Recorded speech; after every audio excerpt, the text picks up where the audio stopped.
दूसरी जंग अजीम के बाद जापान में बेइंतहा गुर्बत थी। 1960 तक उनके बच्चे खुराक की किल्लत का शिकार थे। ये बच्चे लागर और कमज़ोर पैदा होते थे, लिहाजा इनके कद छोटे, हड्डियां कमज़ोर, वजन कम और रंग पीले थे। जापानी उस दौर में 24 घंटे में सिर्फ एक खाना खाते थे। पाकिस्तान ने 1957 में चावलों से भरा हुआ एक बहरी जहाज टोक्यो भिजवाया। जहाज पर जापान की इमदाद के लिए पाकिस्तान का तोहफा लिखा हुआ था और पूरे जापान ने हाथ जोड़कर हुकूमत पाकिस्तान का शुक्रिया अदा किया। जापानियों को आज भी पाकिस्तान का ये एहसान याद है।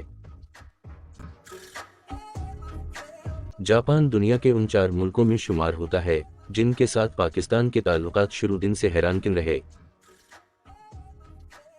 हिंदुस्तान के आखिरी वायसराय लॉर्ड माउंटबेटन पाकिस्तान और भारत को 15 अगस्त 1947 को आज़ादी देना चाहते थे।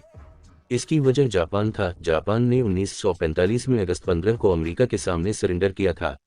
लॉर्ड माउंटबेटन की ख्वाहिश थी 15 अगस्त 1947 को जब पूरा बरतानिया यौम फतह में न रहा हो तो भारत और पाकिस्तान की पैदाइश उस वक्त हो, ताकि हर साल जब उन दोनों मुल्कों के लोग आज़ादी की तकरीबात मनाएं तो उस वक्त जापानी अफसरदा हों और ये खेल ताबद जारी रहे। ये मंसूबा जब कायद आज़म के सामने पेश किया गया तो आपने फ़ौरन इनकार कर दिया। कायद का कहना था, हम अपना यौम आज़ादी किसी दूसरे कौम के यौम शिकस्त पर नहीं रखेंगे। जापानी आज तक पाकिस्तान का ये एहसान नहीं भूले। दूसरी जंग अजीम में शिकस्त के बाद जापान आज भी अमेरिका को हर साल $10 बिलियन तावान अदा करता है। पाकिस्तान का इस तावान में छठा हिस्सा था। कायद आज़म ने जापान को अपना हिस्सा मुआफ़ किया। हमारी दरिया दिल्ली सिर्फ जापान तक महदूद नहीं थी। हमने 1950 की दुहाई में जर्मनी को 5 करोड़ रुपए कर्ज दिया था। पोलैंड के मुतासिरीन को पनाह दी थी। चीन का दुनिया के साथ राब्ता करवाया। PIA दुनिया की पहली एयरलाइन थी जिसने चीन की सरजमीन को छुआ था और माओ ज़ेतुंग और चौ एनलाई ने एयरपोर्ट आकर हमारी फ्लाइट का इस्तकबाल किया था। हमने माओ ज़ेतुंग को ज़ाती इस्तेमाल के लिए जहाज़ भी गिफ्ट किया था।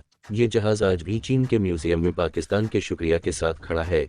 हमने अपने तुर्क भाइयों के क़याम पाकिस्तान से पहले भी मदद की थी और क़याम के बाद भी हमने तुर्की में पहला बोइंग तैयारा उतारा था और तुर्की ने इसके लिए एयरपोर्ट पर नया रनवे बनाया था।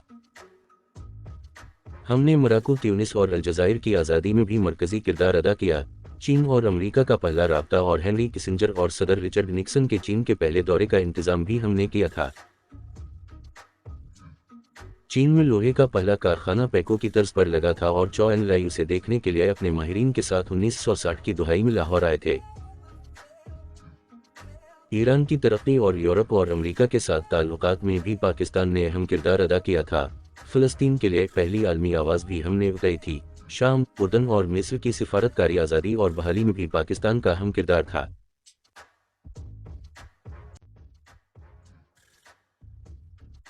सऊदी अरब में 1970 तक पाकिस्तान से ज़कात जाती थी और सऊदी शहरी खाना काबा में पाकिस्तानियों के रिज़्क़ में इजाफे के लिए दुआएं किया करते थे। UAE की तरक्की में भी पाकिस्तान का अहम किरदार था। दुनिया की चौथी बेहतरीन एयरलाइन एमिरेट्स का कोड एक कराची से स्टार्ट हुई। हमने जहाज़ और अमला भी दिया। सिंगापुर एयरलाइन और पोर्ट दोनों पाकिस्तानियों ने बनाए। मलाइशी का आइन तक पाकिस्तानी वकला ने लिखा था। कोरिया की गरौत में महबूब अल हक के 5 साला मंसूबे का अहम किरदार था। भारत हमसे 1990 में बिजली खरीदता रहा और मनमोहन सिंह ने शाननग इंडिया का पूरा मंसूबा पाकिस्तान से लिया। दुनिया की 3 बड़ी इंजीनियरिंग फर्म्स ने 1960 की दुहाई में कंसोर्शियम बनाकर मंगला डैम की बद की थी और हारूरत यूनिवर्सिटी की इंजीनियरिंग क्लास के तालिब इल्म जहाज़ भर कर मुताले और मुशाहदे के लिए मंगला आते थे और इस मंसूबे को हैरत से देखते थे। अब उस मुल्क पर एक दौर आया जिसमें हम $1 अरब के लिए दुनिया के दरवाजे पर भिखारी बनकर बैठे हैं। ऐसा क्यों? हमें मानना पड़ेगा कि हमने बड़ी मेहनत और जद्दोजहद से इस मुल्क को बर्बाद किया है। अभी वक्त है हमें सियासी इंजीनियरिंग बंद करना होगी। मुल्क में 5 साल बाद इलेक्शन हूँ। काम को लाजिम करार दे दिया जाए। जो शख्स काम ना करे, पुलिस इसे गिरफ्तार करे और अपनी निगरानी में उसे काम पर छोड़कर आए और इसकी आधी तनख्वाह बहक सरकार जब्त कर ली जाए। और आखिरी मशवरा, मुल्क के तमाम स्टेक होल्डर्स एक ही बार बैठकर अगले 20 साल का कौमी मंसूबा तैयार कर लें और फिर कोई शख्स उसे छिड़े उसे करार वाकई सजा दी जाए। यकीन करें चंद इक़दामात से एक बार फिर इज्जत और आबरू की शाहराह पर आ सकते हैं।